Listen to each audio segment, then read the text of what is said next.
You are listening to part 64 of our series, 7 Medicines, The Wise Woman Way, with Susan Weed at Time Monk Radio. Hello, Susan. Welcome back to Time Monk Radio. Hi, Gemini. Well, I hope that our listeners are having some fun this month and that some of them have decided not to take their antidepressant drugs and already now that we're nearly to the end of the month have started to really scale down from them and to use some of these other really wonderful things. My personal experience has been that people can take any kind of antidepressant drug along with hypericum and not run into any problem at all. Certainly my experience doesn't include millions of people, but it does include thousands of people. And again, I'm using hypericum strictly as a tincture. And the other things that we're talking about, like drinking oat straw infusion or eating passion fruit, those can probably be safely done. Certainly smash fish and drinking kava kava infusion are quite safe to do even if you are already taking antidepressive drugs. Let's look at a few nutrients, and very specifically, and some other things that turn out to be really important. And let's start down in the dirt. Yeah, it's big news that lack of certain gut flora make you depressed. I'm not just talking about unhappy. I'm talking about gut flora really make you depressed if you don't have them. Gardening is not only meditative, relaxing, and grounding. It's better than drugs because it gets those specific flora into your gut right where you need them. Friendly bacteria in the soil affect the brain the same way that antidepressants do by actually increasing the amount of serotonin that you have. We pick wild salads here at the Wise Woman Center, and we are very careful not to wash any of the wild greens that we pick because we want those friendly soil bacteria there to get into our gut and to make us feel a lot happier. This is a fascinating topic that is being researched quite a lot, and you, if you are feeling depressed, might want to get yourself or somebody else to show you some of the current research, which is just, to my mind, absolutely staggering, showing that they can actually cause depression in laboratory animals by getting rid of certain gut flora. All right. Turkey and tryptophan. Yes, indeed, tryptophan is one of the best natural antidepressants that we can eat. It's critical to the production of serotonin, and it's an essential amino acid, which means we have to get it through our diet. Once in the body, however, tryptophan is converted to serotonin and melatonin.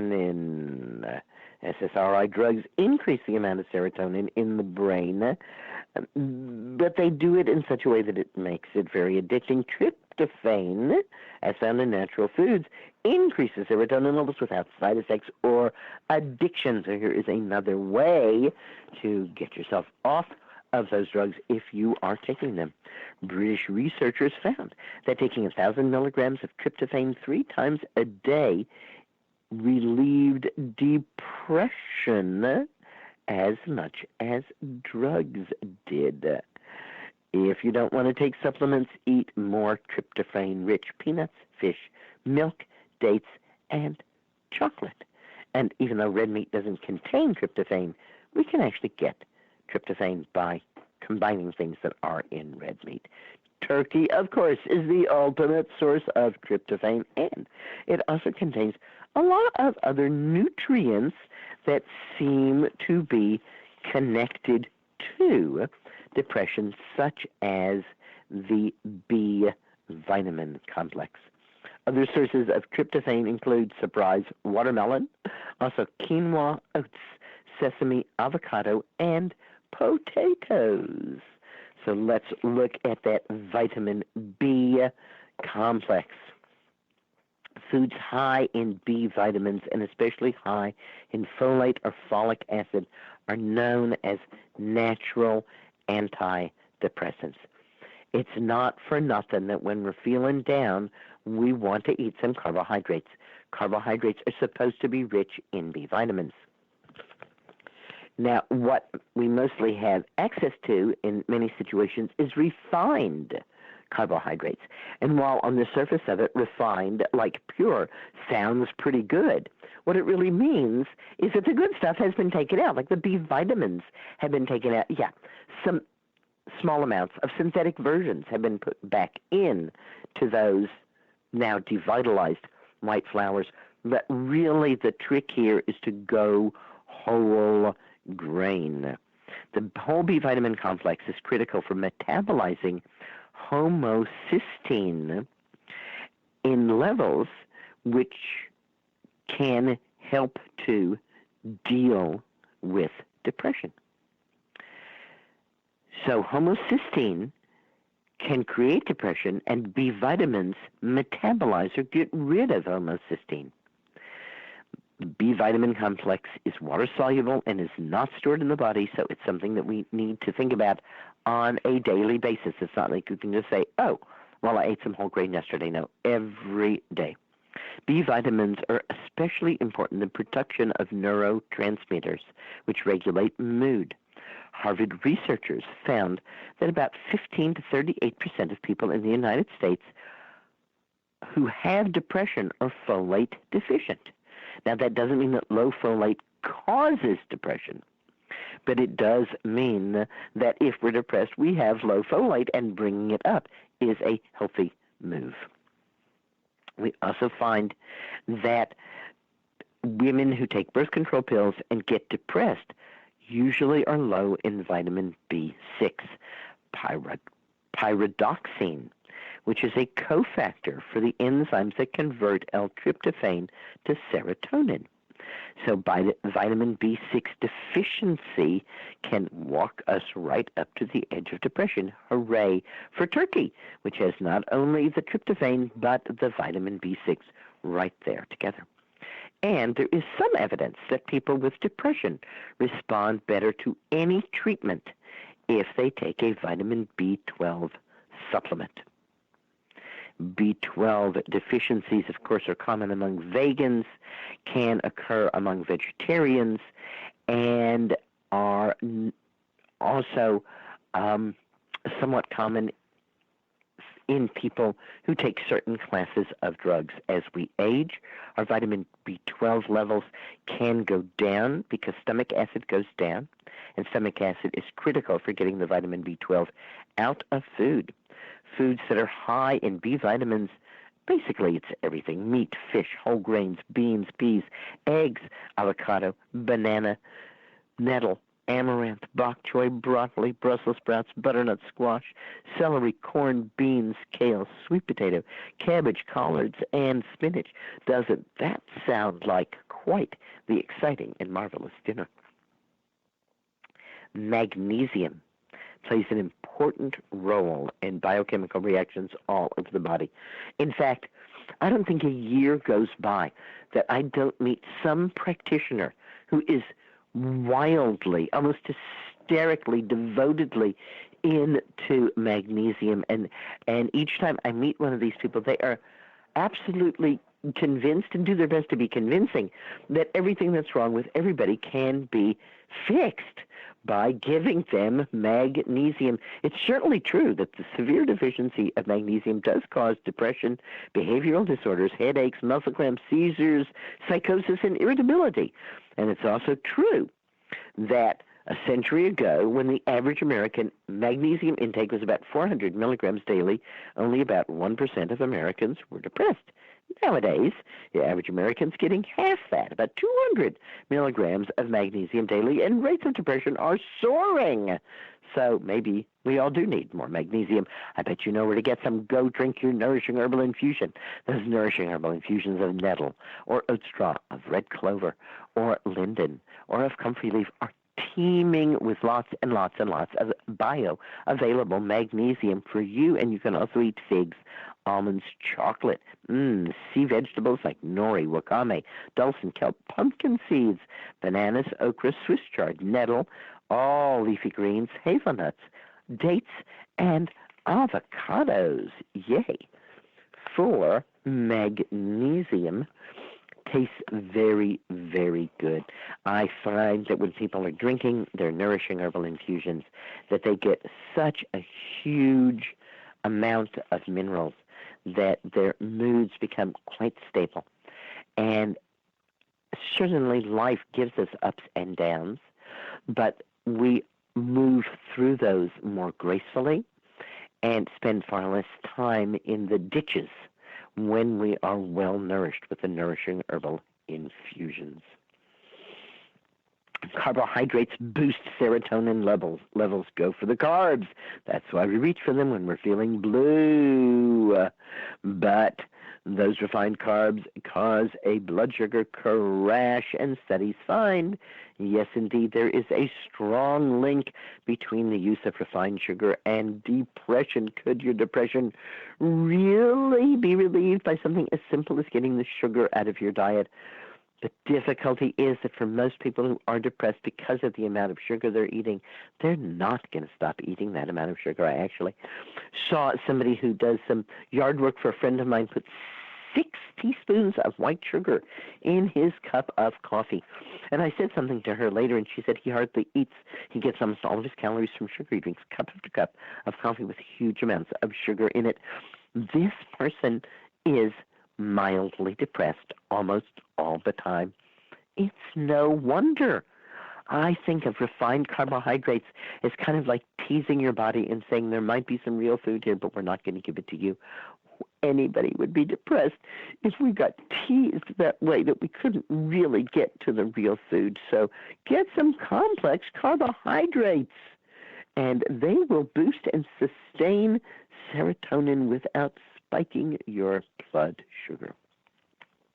Vitamin C plays a major role in managing the production of cortisol, a stress hormone. Vitamin C helps mediate your stress response, and it lowers the amount of cortisol that gets released into the bloodstream. Of course, chronic stress and chronic cortisol production lead to adrenal fatigue, which then leads to depression. We get vitamin C mostly from citrus fruits, orange juice, grapefruit juice, or just peeling one of those sauerkraut, a fabulous source of vitamin C, and baked potatoes, so long as they're baked whole with the skins intact. Baked potatoes are also a really excellent source of vitamin C. Like the B vitamins, the vitamin C complex is water soluble. So taking 1,000 milligrams of vitamin C one day is not going to last you for the week. In fact, unfortunately, when we take a lot of vitamin C, the vast majority of it is just, because it's water soluble, just moved right on out of the body in our pee. So with vitamin C, better to get a little bit from some really fresh plants, say a plant that you pick yourself with all that good soil bacteria on it, than it is to take a whole lot in a pill form where it's just basically not going to do you that much good. All right, what else do we want to do? We talked about laughing and smiling. In fact, we've been talking about laughing and smiling pretty much the whole month, haven't we? Well, studies show that laughter fights the onset of depression by reducing stress hormones. Laughter encourages people to relax and works very, very well both morning and night. Try it as a new habit before you go to sleep. Laugh. Even a short little laugh will do it, but a good 2 to 5 minute laugh. People who room with me now tell me that I laugh in my sleep because I practiced laughing before I went to sleep for a year. Laugh when you get up. You know, life is pretty silly, so just wake up, yawn, stretch, and go, ha, ha, ha, ha, ha, ha. If you went to sleep laughing, it will be even better and easy to wake up laughing. And, you know, I think there's even some people who do like laugh-ins or laughter conferences. I bet you're not going to find depressed people there. Yoga and meditation is not necessarily a laughing matter, but they can make us more serene, and that can lead to more laughter. Practicing yoga does alter brain chemistry, especially pranayama, the breathing part of yoga. The modern medical profession has suddenly adopted alternate nostril breath as one of their favorite alternative ways to help people with a lot of different problems. It lowers blood pressure, it improves mood. Alternate nostril breathing is not very easy to describe, but find a book or a video on yoga, and get to work on learning alternate nostril breathing, you will see how much endorphins are raised in your brain while your cortisol is going down, and you will want to do it again and again. There are human studies that show that the use of yoga definitely decreases and heals depression, and there are specific yoga postures that can increase the levels of specific neurotransmitters. Whoa! Some studies have found yoga specifically beneficial in treating post-traumatic stress depression. Yoga can modulate the stress response by reducing heart rate, lowering blood pressure, and easing respiration. My usual evening meditation is 3 minutes of alternate nostril breath and then 5 minutes of awareness meditation. It's an 8-minute commitment to leading a depression-free life that I am ever so happy to make, because how wonderful it is. Laugh, do yoga, meditate, and take a walk, a 5-minute walk outside. Well, that goes back to get outside with the baby goats. But, Mary, maybe you don't have baby goats.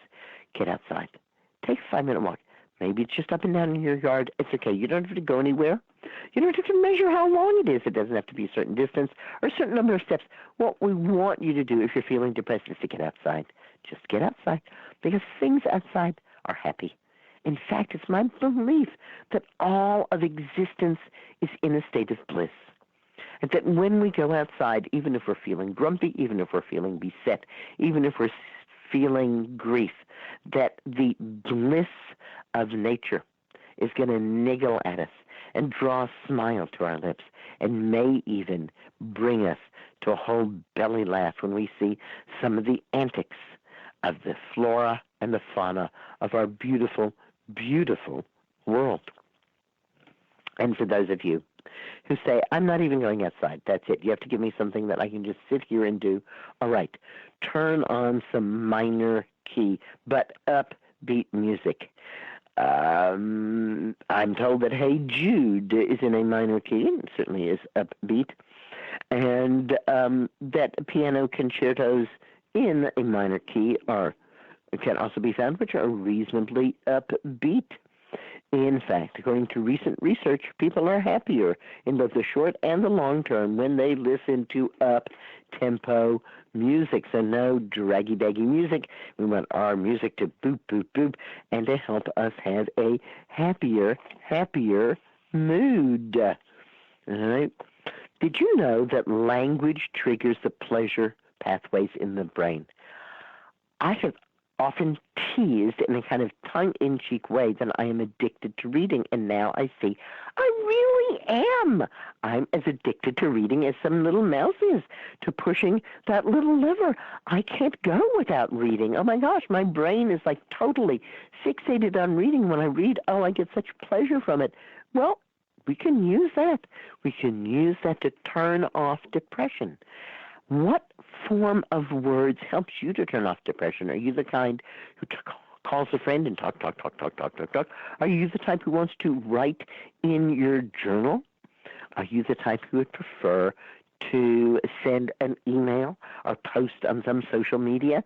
However you use your words, you will find that using words will light up the pleasure centers in the brain and make depression a thing of the past. And if you're just going to sit around inside, at least sit up. It's true, really. Slouching in your chair, staring down at the sidewalk, hunching over, you're telling your body to be depressed. Get those shoulders back. Get that chin nut. Get a smile on your face. Go for a walk, and walk with good posture. Come on, you'll feel better about yourself if you're putting out a good posture. And when you feel better about yourself, you feel less depressed. What have you got to lose? Only your depression. And I think you want to lose it anyhow. So let's go for it. Working out regularly doesn't just prevent depression, it assuages it. According to a study published in 2015, researchers looked at 10 years worth of data and found that women who met the current guidelines for exercise, which is a mere 2 hours and 30 minutes a week, that's 30 minutes a day for 5 days. We can pull that off. Sure, we can pull that off. Reported 50% fewer depressive problems than women who didn't exercise as much. And the more a woman exercised, the less likely she was to have any sign at all of depression. Cognitive behavioral therapy focuses on here and now. Numerous clinical studies throughout the world have consistently shown that cognitive behavioral therapy is as effective as any antidepressant medication. Within 20 sessions of individual therapy, approximately 75% of patients experienced a significant decrease in their depressive symptoms. That's cognitive behavioral therapy. We talked before about how really excellent it is if you're depressed to have a relationship with their therapist, and how difficult that can be because there's a lot of different kinds of therapies and a lot of different personalities. But here's a place to start with cognitive behavioral therapy. See if there are people in your area who offer that, and see if the person who's offering it is somebody that you feel that you can work with. Vitamin D goes along with sunlight, doesn't it? Yes, indeed. We started out talking about sunny hypericum. And we know that the sunlight causes us to make vitamin D. It turns out that deficiency in vitamin D can be a major trigger for depression. Researchers at the University of Toronto noticed that people who were suffering from depression lost their depression when they were given vitamin D supplements. You can supplement with vitamin D3 drops, or you can spend 15 minutes daily in the sun. One study found that people with the lowest levels of vitamin D were 11 times more likely to be depressed than people who had normal level. And vitamin D deficiency is implicated in a variety of psychiatric and neurological disorders. Acupuncture, a review of 8 controlled trials, supports the claim that acupuncture can significantly reduce the severity of depression. And then there are all these long words, supplements, things. Oh, my goodness.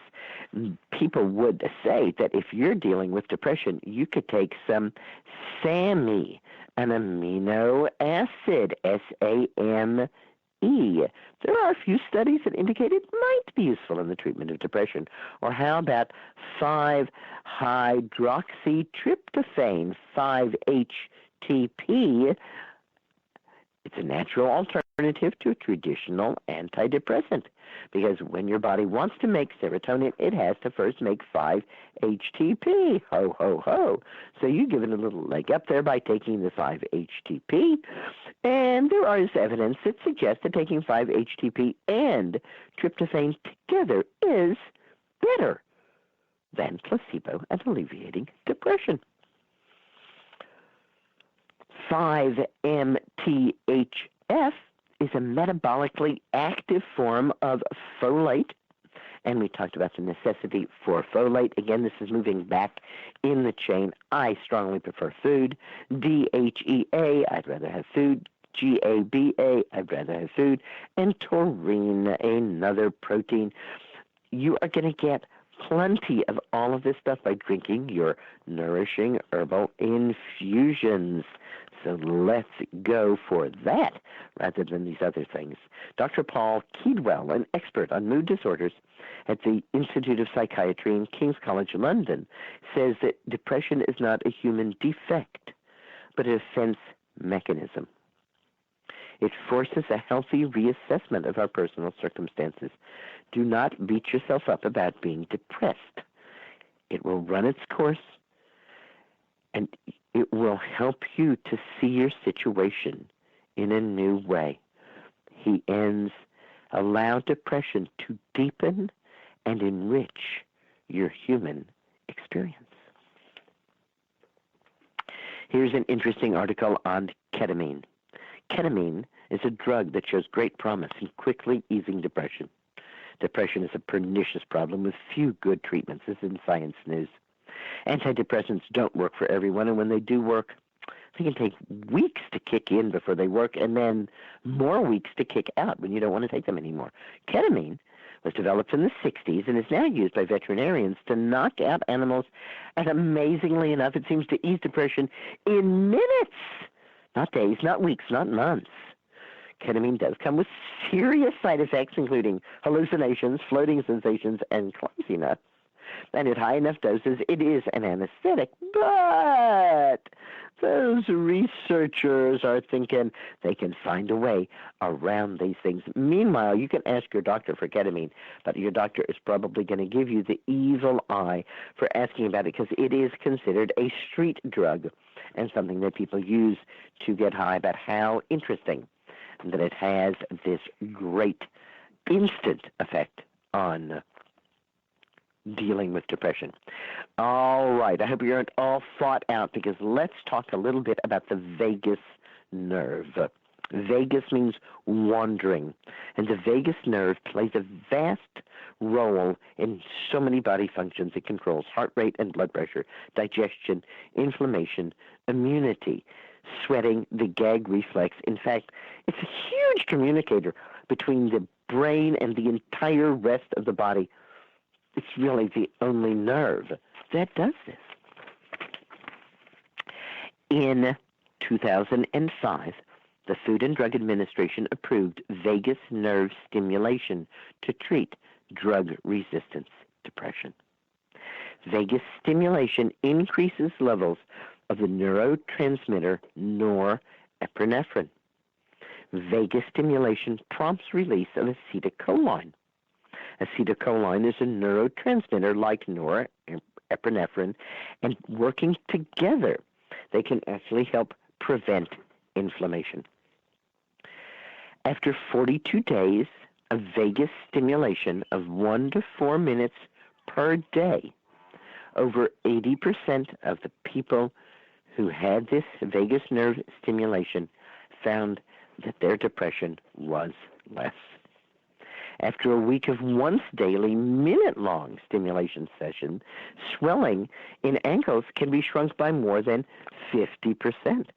Other inflammatory illnesses, including Crohn's disease, are showing great promise when they are treated by vagus nerve stimulation. Interestingly enough, we don't really have to do something deep inside the body to contact the vagus nerve, because the vagus has tendrils through the skin of patients' ears. Yes, those vagus nerve fibers run right under the skin of our human ear, and that's one of the reasons why acupuncture has targeted this area.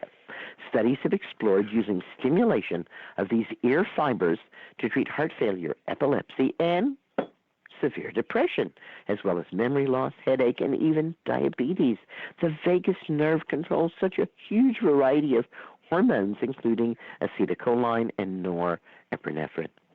Vagus nerve stimulation in rats' brains, caused their brains to release the hormone melatonin. The ear is not the only way that we can get to the vagus nerve without surgery. There's a company that is manufacturing a small handheld device that can stimulate the vagus when placed on the throat. Even for depression and epilepsy, researchers still have a lot to do. We don't really exactly know exactly where to put the device, although we have the device. We don't even really exactly know how much of a shock that we should deliver, and it's hard to know, in fact, exactly where you're zapping when you stimulate the vagus nerve.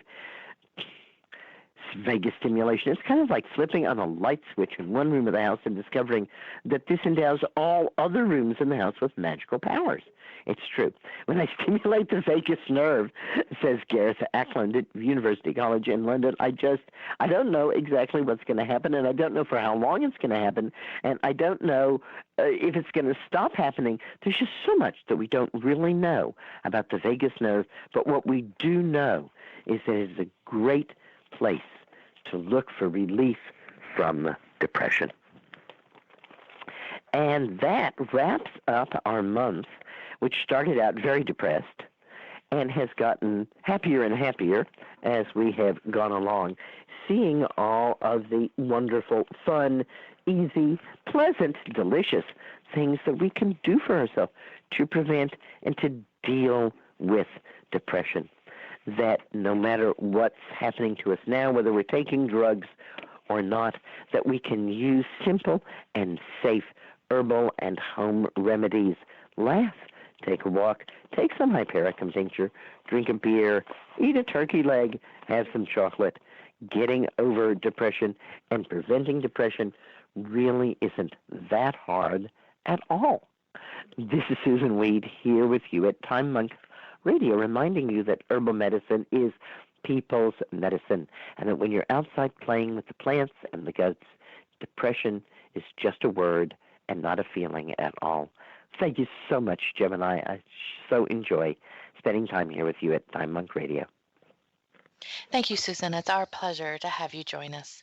And that concludes part 64 of our series, The 7 Medicines the Wise Woman Way, with Susan Weed at Time Monk Radio.